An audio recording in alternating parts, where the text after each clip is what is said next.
The agreed conclusions have been formulated within the framework of the Constitution of India.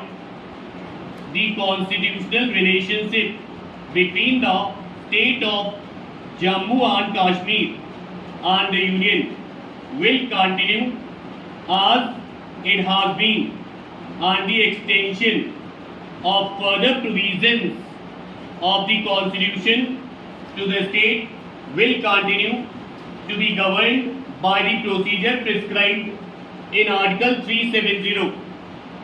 There will be no weakening of the ties which exist between the Union of India and its constituent units, of which the state of Jammu and Kashmir is one. The existing jurisdiction of the centre to deal with activities directed towards questioning or disrupting the sovereignty and territorial integrity of India, or bringing about secession of any part of the territory of India from the Union, will also continue. It has also been agreed that any amendment of the Constitution of the state on certain specified matters of importance will not become effective unless the assent of the President is obtained. The agreed conclusions seek to reassure the state that in case the state government comes up with any proposal to change any central law made after 1953 on matters in the concurrent list such as social welfare measures, cultural matters, social security, procedural laws and the like, the grant of assent to the bill will be sympathetically considered. A proposal was made by Mirza Afzal Beg that the jurisdiction of the Supreme Court in relation to the state should be curtailed. This was not accepted as it is considered important that the Supreme Court should continue to have its original and appellate jurisdiction in the matter of writs, appeals and other matters. However, it was agreed by collateral letters that the provision in Article 132 within bracket 2 enabling the Supreme Court to grant special leave on the refusal of a certificate by the High Court need not apply to the state. Action on this will however be taken only when the state government comes up with a proposal in this behalf. Honorable members will notice that the question of nomenclature of the governor and the chief minister could not be settled. This is a matter which is provided for in the state constitution, which at present uses the expression governor and chief minister.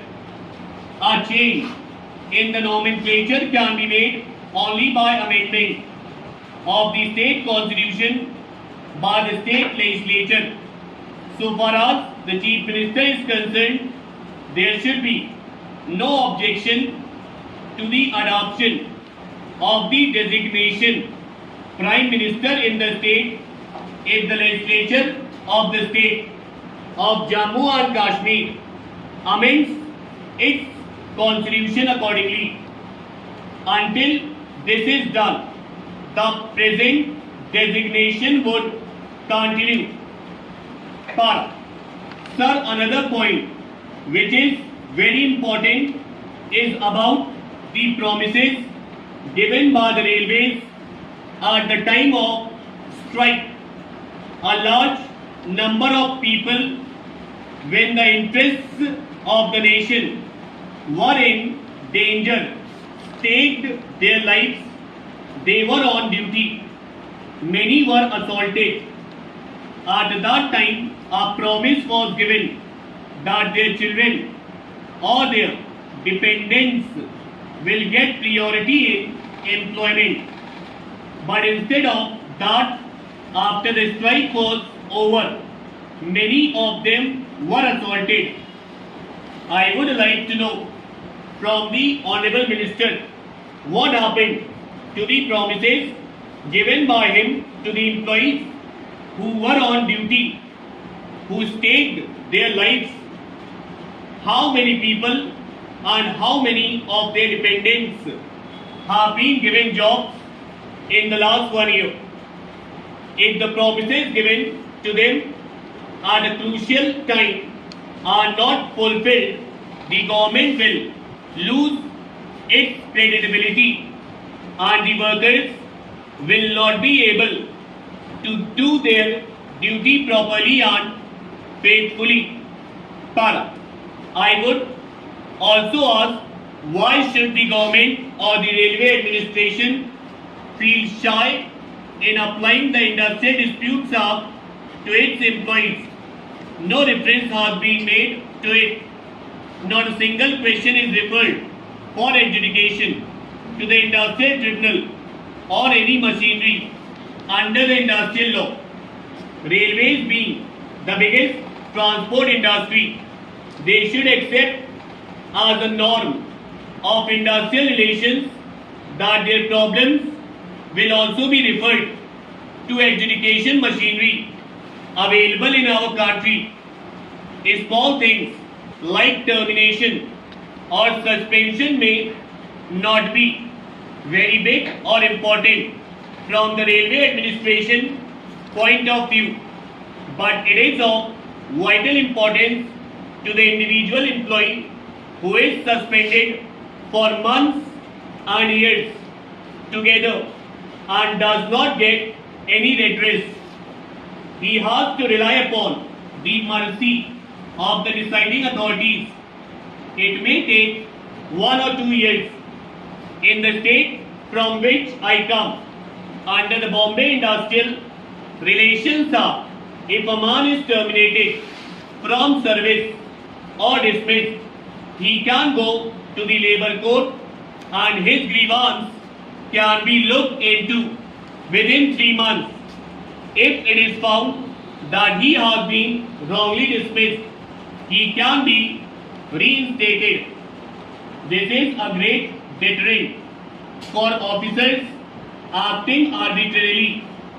I therefore suggest that norms must be laid down for